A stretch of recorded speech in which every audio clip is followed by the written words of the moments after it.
Midjourney. You've probably heard of it. It's the AI that can dream up a masterpiece from just a single sentence. It's being called a creative revolution, and at the same time, it's at the center of a massive firestorm. So today, we're going to dig into the big question. Is this the future of art, or is it something way more controversial? And this is really the question that's splitting the creative world right down the middle. Is an image generated by AI a new, valid form of art?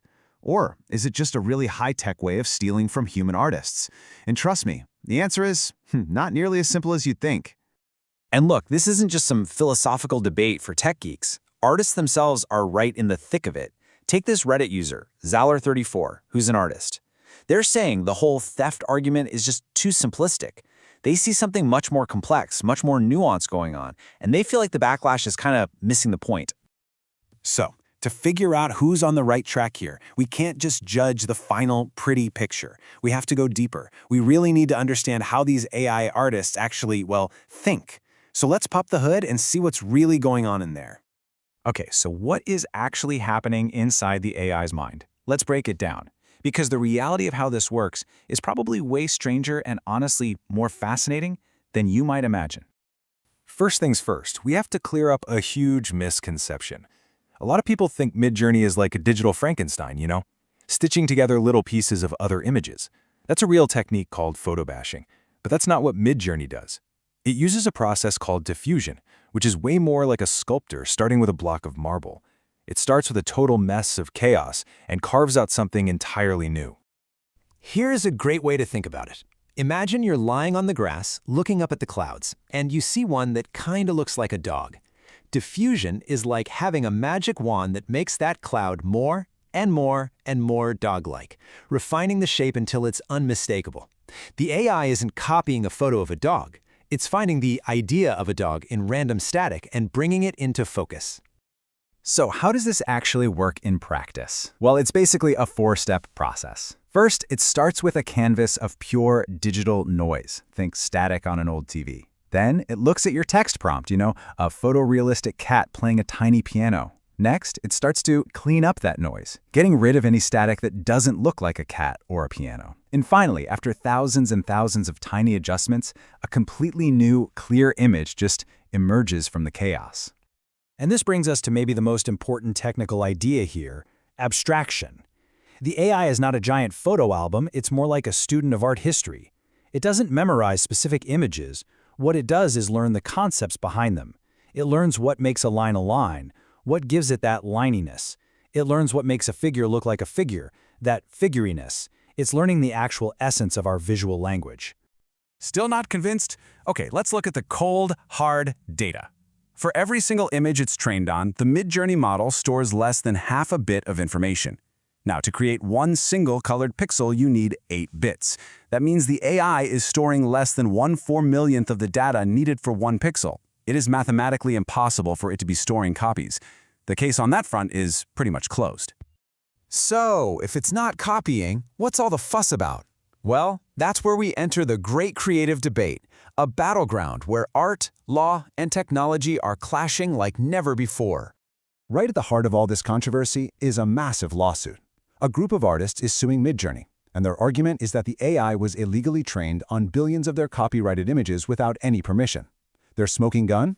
A leaked spreadsheet, supposedly from Midjourney, that lists over 4,700 artists whose styles the AI can replicate.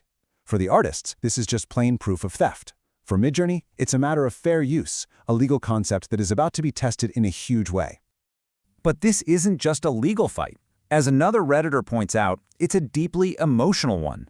You have to think, for many artists who have spent years, sometimes decades, honing their unique craft, this technology feels like a direct threat to their entire livelihood. And that fear, that feeling of being replaced by a machine, is an incredibly powerful force in this debate. This also gets at a really key philosophical difference. See, when a human artist learns, they build a deep understanding of the world. They learn about light, anatomy, emotion. But today's AI, what we call weak AI, it doesn't understand anything. It is a brilliant mimic, a master of statistics. It can recognize the patterns that make up a sad face, but it doesn't feel sadness. And that is a crucial distinction. Okay, so with this incredibly powerful and, yeah, controversial tool now out in the wild, how is it actually changing the way creative work gets done? Let's take a look at the new design workflow. This isn't really about artists being replaced, it's more about their roles completely evolving. Think about a logo designer. Instead of spending hours creating a dozen different options by hand, they can now use AI to generate 100 in minutes. Their new job isn't to draw the logo, but to be the creative director, to curate the best options, refine them, and guide the AI to that perfect result. And that requires a whole new set of skills. And the most important new skill of them all is prompt engineering. It's basically the art of talking to the AI. Think of it like this. If the AI is a brilliant but very literal-minded actor, the prompt engineer is the director. Their job is to give the perfect instructions to get the perfect performance. It's a brand new kind of creative genius. And if you think this technology is impressive right now, oh, just you wait. The pace of innovation is absolutely relentless, and Midjourney's next chapter is already being written as we speak. The latest version, V7, is a total game changer. The image quality is just stunningly realistic. I mean, it's even getting hands right, which has been a huge challenge for AI for years. It understands much more complex prompts, so you can be way more specific with your creative vision. There's a draft mode for super fast brainstorming and a personalization feature that actually learns your unique style. It's like having your own custom-trained art assistant. And the speed of this evolution is it's mind-boggling. V7 just came out in April. By August, V7.1 was already in the works. A new Style Explorer feature is coming by the end of the year, and the team is already deep into development on version 8. This technology isn't standing still, it's a rocket ship, and we're all along for the ride. So where does all of this leave us? Midjourney is more than just a tool, it's becoming an evolving creative partner. The whole debate over whether it's real art might be missing the point. The real question is, as this technology gets more and more powerful, how will it change us? How will it reshape our creativity, our jobs, and our very idea of what it even means to be an artist?